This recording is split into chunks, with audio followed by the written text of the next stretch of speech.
Hola, bienvenidos nuevamente a un episodio del videoblog de Paideia Destinos y Cultura. Aquí les mostramos la historia cultural del mundo a través del viaje. No olviden suscribirse al canal y dejarme sus comentarios al final del video. Hoy vamos a hablar sobre la hermosa, trágica e increíble capital de Polonia, Varsovia. Una ciudad surgida de las cenizas, con mucho sufrimiento, pero con mucha historia y sobre todo hermosa. Les voy a mostrar un poco de su historia y de los lugares a visitar. Soy Juliana Hurtado. Acompáñenme.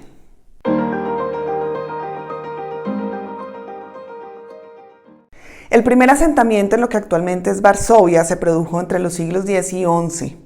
Hacia finales del siglo XIII se construyó una fortaleza para los duques de Masovia. Al poco tiempo vio la luz una ciudad junto a esa fortaleza llamada Varsova o Varsovia. En 1526, después de la extinción de la dinastía de esos duques, la ciudad pasa a ser propiedad de la corona polaca y a partir de 1596 el rey Segismundo III Vasa decide trasladar la capital del reino, que estaba en Cracovia, a Varsovia. Transformada en la capital de Polonia, la ciudad se desarrolló y se expandió de forma considerable. Pero debido a la guerra con Suecia y la ocupación de la ciudad, este crecimiento se vio truncado. Luego de la liberación, la ciudad debe ser reconstruida. Y más adelante veremos que esta no va a ser la única vez que esta sufrida capital deba resurgir de los escombros. A partir del siglo XVIII, grandes proyectos urbanísticos vieron la luz bajo el reinado de los reyes de la dinastía de los electores de Sajonia, Augusto I y Augusto II. Lo único que perdura de esa época son los jardines sajones. Y durante el reinado de Stanislao II Poniatowski, que fue un gran protector de las artes y las ciencias, la ilustración irrumpe en Polonia. Entonces Varsovia se convierte en el centro cultural, político y económico del país, con novedosas ideas y movimientos culturales de todo signo, junto a un auge económico muy importante. En 1765 abre sus puertas el Teatro Nacional y 3 años después Bernardo Bellotto, un paisajista veneciano que conocemos popularmente como Canaletto el Joven, se instala en la corte. Las obras de Canaletto van a servir de modelo para la reconstrucción de los edificios históricos destruidos durante la Segunda Guerra Mundial. También en el siglo XVIII, Polonia fue víctima de la codicia de 3 poderosos vecinos, Austria, Prusia y Rusia, que se repartirían su territorio en 3 ocasiones. La injerencia extranjera se vio favorecida por las divisiones internas. Pero sea como fuere, la nación desaparece del mapa europeo como entidad independiente. Después, el Gran Ducado de Varsovia, que nace de la mano de Napoleón Bonaparte, sería un sueño muy breve y nunca lograría constituirse realmente como un estado soberano. Fue solo después entonces de la Primera Guerra Mundial que Varsovia vuelve a ser la capital de un estado independiente, pero la Segunda Guerra Mundial y la ocupación alemana nazi destruyen la ciudad de una forma que no lo había sido nunca. Fue totalmente arrasada después del levantamiento de 1944. Los nazis hicieron saltar todos los edificios que quedaban en pie, transformando a Varsovia en escombros y en ruinas. La reconstrucción fue casi total. Todos los edificios y conjuntos históricos que vemos hoy en día tal cual tenían su aspecto antes de 1939 fueron reconstruidos y muchos interiores cuidadosamente restaurados. Este proceso se hizo con mucho esfuerzo y pese al control de la Unión Soviética, que trató de imponer, por supuesto, el estilo soviético en las construcciones más nuevas. Fue tan monumental la reconstrucción de la ciudad vieja que la UNESCO la declaró Patrimonio de la Humanidad y es tan imperceptible para el viajero que cuesta creer que estamos viendo réplicas y no construcciones originales. Y en esto Varsovia es campeona y nos transmite ese espíritu de lucha y de permanencia del pueblo polaco pese a su trágica historia. Fortificaciones primitivas de la ciudad constaban de un muro fortificado elevado al norte, al oeste y al sur. La Barbacana fue construida en 1548 y constituía la entrada a la ciudad vieja. Varsovia hoy en día es una de las pocas ciudades europeas que todavía conservan parte de su muralla. El recorrido por la ciudad vieja lo comenzamos con la columna de Segismundo III Vasa, con 22 metros de alto, demolida por los alemanes y reconstruida en 1949, se convierte en uno de los símbolos de la ciudad. A un costado de la plaza, en donde se erige la columna, encontramos el Castillo Real, que es el verdadero corazón de Varsovia a nivel histórico y arquitectónico. El Castillo Real es, con sus edificios barrocos perfectamente reconstruidos alrededor del gran patio, uno de los monumentos más célebres y majestuosos de la ciudad, que se remonta al siglo XIII. Al interior del castillo encontramos la sala del Senado, que fue reconstruida con el aspecto de 1791. En esta sala se firmó uno de los documentos más importantes de la historia de Polonia, la Constitución de 1791. La espectacular sala de Canaletto servía de antecámara a los visitantes que esperaban audiencia con el rey. Encontramos las pinturas de este paisajista italiano representando a Varsovia y a Wilanów. Las 22 representaciones, como ya les había dicho anteriormente, fueron fundamentales en la reconstrucción de la ciudad, ya que muestran las calles y las plazas del centro de Varsovia tal y como eran en los años del siglo XVIII. Y afortunadamente estas pinturas fueron salvaguardadas durante la Segunda Guerra Mundial. Entre las salas más espectaculares del castillo también encontramos el gabinete de los soberanos europeos, el salón de baile, el salón de asambleas o la sala de mármol. La Catedral de San Juan es la más antigua de Varsovia y fue reconstruida después de la Segunda Guerra Mundial en su estilo gótico del Vístula. El interior de la iglesia está compuesta por 3 naves y podemos destacar las tumbas de los últimos duques de Masovia, así como la estatua de Stanislav Malachowski, un mariscal de la Dieta de los 4 años que fue realizada en 1831. La religión católica en Polonia es un signo de identidad y de resistencia. Tiene una influencia y unas connotaciones muy fuertes en la vida cotidiana. Pocos pueblos pueden ser tan religiosos como los polacos. Detrás de la catedral, una pequeña plaza nos recuerda con su nombre Canonia sus lejanos orígenes.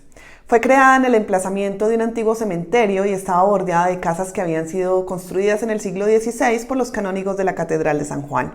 Hoy en día la vemos adornada en el centro por una campana que fue realizada para la iglesia en 1646. La Plaza del Mercado fue en el pasado el centro de la vida económica, social y política de Varsovia. Los primeros edificios de ladrillo y mampostería datan de los siglos XIV y XV, y las casas que rodean esta bella plaza pertenecían a las grandes familias de la ciudad y a personalidades que ocupaban altos cargos en el Consejo Municipal y a menudo también en la Corte Real. Uno de los elementos más célebres de la bella plaza del mercado es sin lugar a dudas el monumento de la sirena que se encuentra en todo el centro. La sirena está representada con un escudo en una mano y una espada levantada en la otra, figurando en el escudo de armas de la ciudad de Varsovia. Siguiendo el recorrido nos encontramos con un pequeño pero especial museo. Es la casa donde nació una de las personalidades más fascinantes de Varsovia y del mundo. Hablamos de la Casa Museo de María Sklodowska, mejor conocida como Marie Curie, la única mujer que obtuvo 2 premios Nobel y en distintas áreas de la ciencia, física y química. Vale mucho la pena ver la exposición dedicada a su vida y obra para ver los auténticos objetos y enseres que pertenecían a la premio Nobel y que son una muestra de la época en la que vivía. Entre las piezas hallamos fotografías de la científica, de sus familiares más próximos o amigos.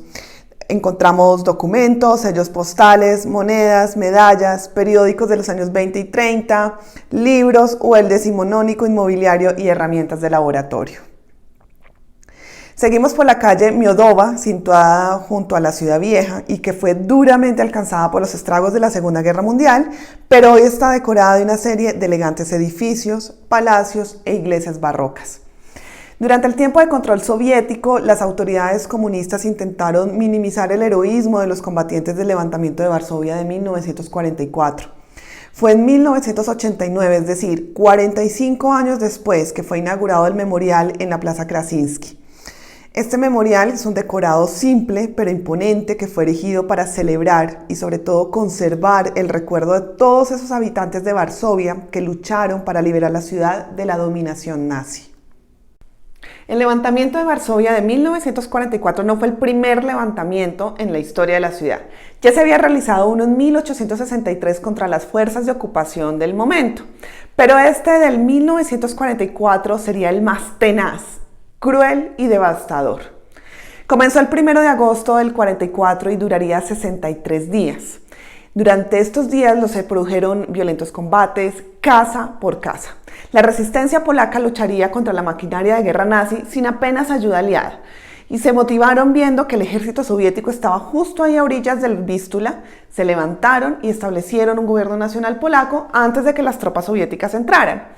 Sin embargo, el ejército rojo se quedó ahí, parado, viendo cómo los habitantes de Varsovia eran sistemáticamente asesinados, como si quisieran la mayor destrucción posible de la población para que fuera más fácil su control posterior.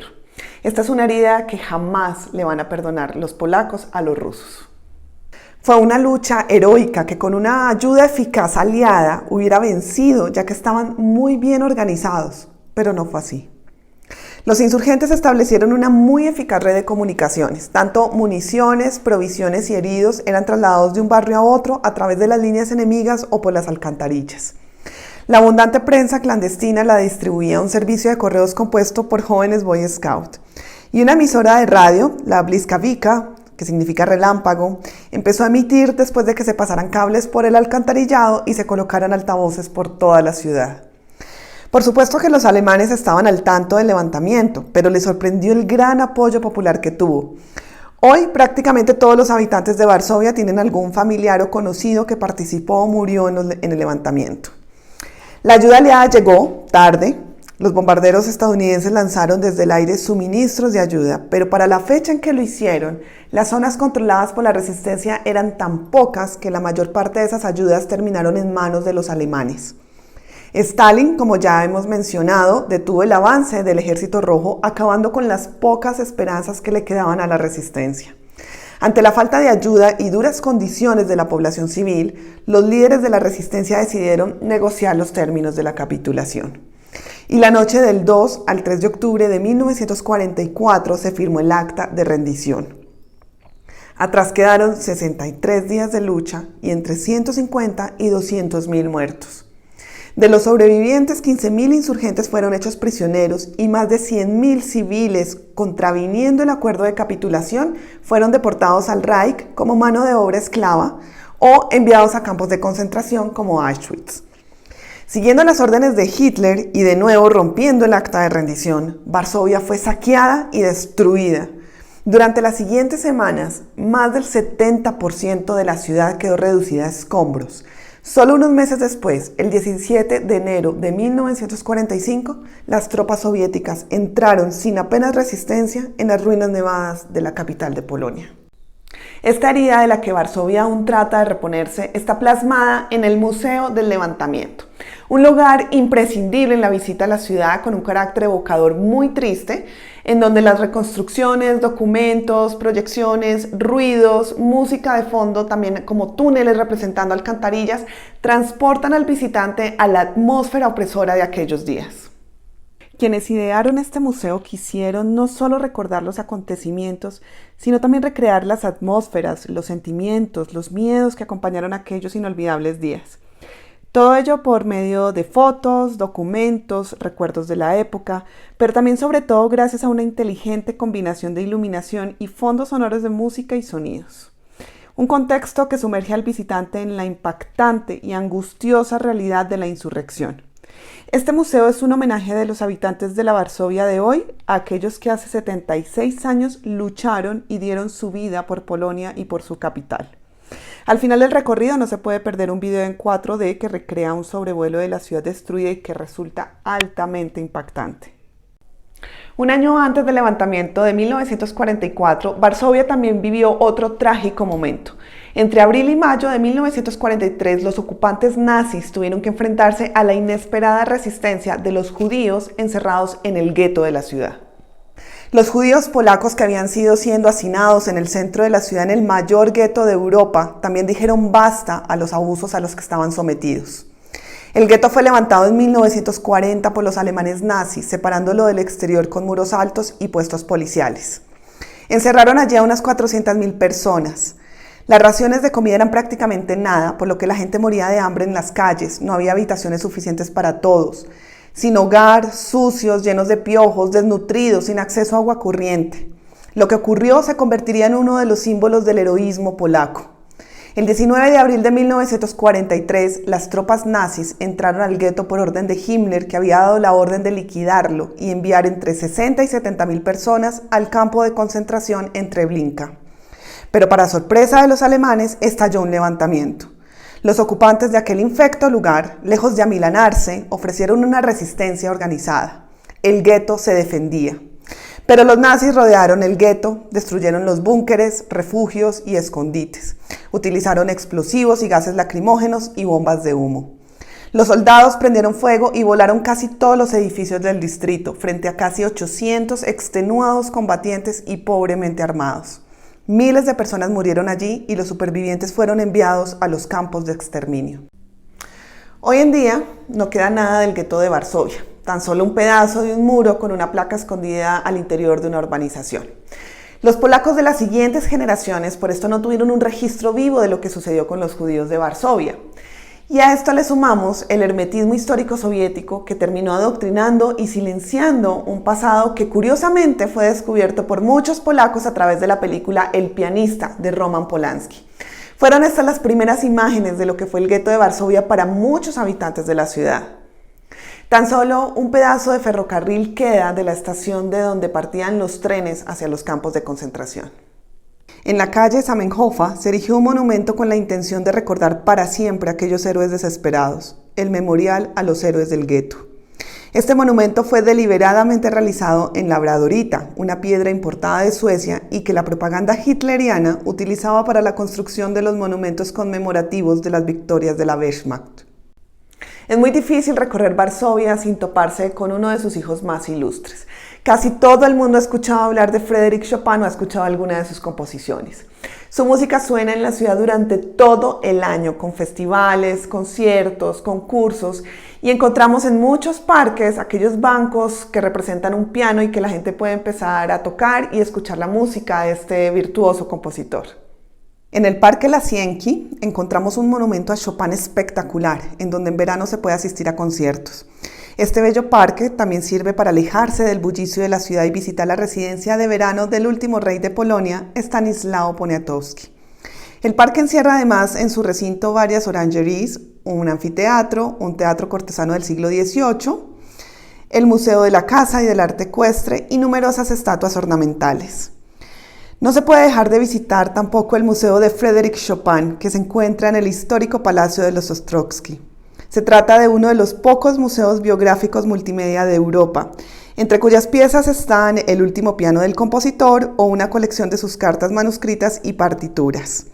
Y para rematar la Varsovia de Chopin, les recomiendo asistir a un recital de piano para escuchar las interpretaciones de sus más bellas composiciones, entre ellas las polonesas o el revolucionario, unas piezas influidas de folclore polaco que Chopin llevó a los salones de París convirtiéndose en un referente del nacionalismo de Polonia. No se puede pasar por alto un regalito que le dejó Stalin al pueblo polaco como para restregárselo en las narices y que los polacos han aprendido a ver como parte del paisaje porque es imposible no verlo. Todo un monumento al comunismo.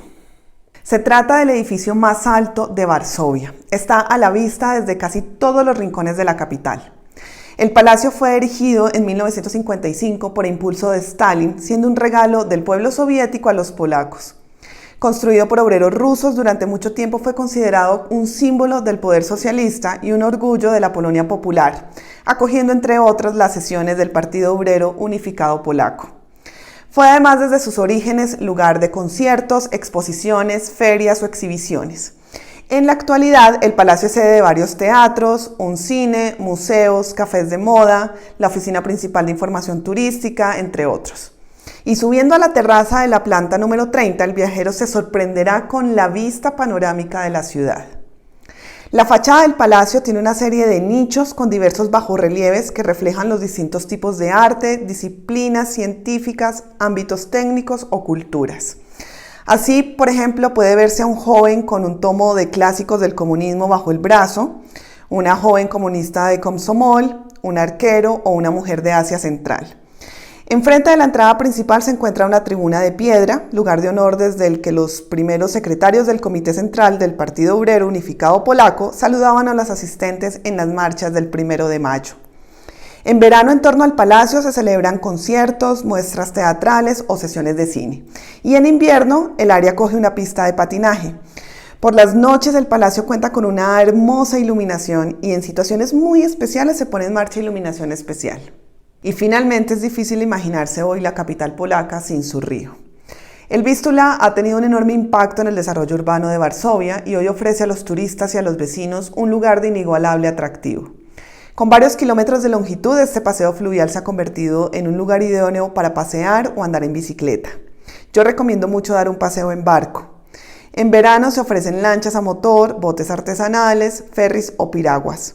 Entre mayo y septiembre, los fines de semana, se organiza un mercadillo gastronómico multicultural que se llama el Slow Market, que está abierto hasta altas horas de la noche. Y adyacentes a las explanadas se encontrará el Centro de Ciencias Copérnico, el Museo sobre el Vístula o el Parque Multimedia de las Fuentes, donde los fines de semana de verano se ofrecen espectáculos de agua, luz y sonido, en los que una pantalla de agua sirve de telón de fondo para una exhibición que combina elementos láser, animaciones y música en una representación rebosante de colores. Hoy, Varsovia ha entrado triunfalmente al tercer milenio. Con el cambio político y cultural que comenzó en 1989 después de la caída del muro de Berlín, hay un nuevo impulso de entusiasmo que parece haberse adueñado de la ciudad y que se nota en su urbanismo. Vemos edificios modernos y rascacielos y se van notando rasgos de una prosperidad desde que Polonia entró a la Unión Europea. Ahora Varsovia es la capital de un país que vive el periodo más próspero y libre de su trayectoria reciente. Y por supuesto nos invita a los viajeros a descubrir su pasado hermoso y trágico al mismo tiempo, pero sin duda alguna encantador e impactante. Es toda una capital europea para descubrir con nuestros mejores itinerarios culturales que diseñamos en Paideia para grupos o en privado. Así que ya saben, conozcan nuestros viajes y agenda cultural en nuestra página web. Síganos en nuestras redes sociales, no olvide darle like al video y suscribirse al canal. Gracias por acompañarme y hasta un próximo video.